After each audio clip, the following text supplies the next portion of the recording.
কোনো বিরোধী ছিল না।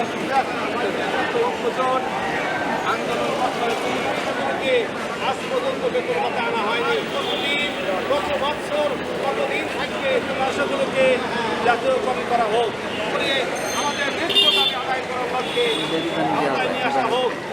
আপনারা নিশ্চয় জানেন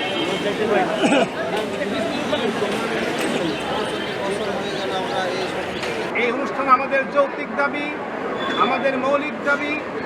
আমরা দীর্ঘদিন যাবৎ বেতনবিহীন এই দেশে মানবতার জীবনযাপন করে আসতেছি।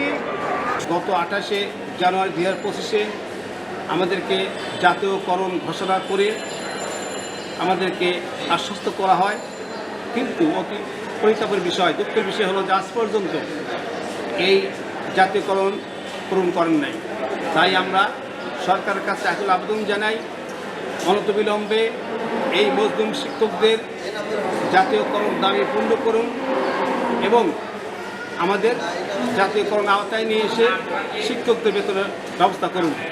যদি আমাদের এই যৌক্তিক দাবি সরকার মেনে না নেয়, আমরা আগামী মাসে আমরা জাতীয় প্রেস ক্লাবের সামনে সারা বাংলাদেশের সকল শিক্ষক শিক্ষিকাদের নিয়ে আমাদের যৌক্তিক দাবি, আমাদের প্রাণের দাবি, বেতনের দাবি নিয়ে আমরা জাতীয় প্রেস ক্লাবের সামনে অবস্থান ধারণ করা আরম্ভ করব।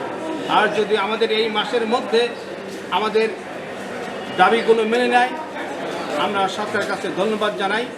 আমাদের যেন আর মাঠে না যাওয়া লাগে, এই আমাদের মূল চাওয়া পাওয়া।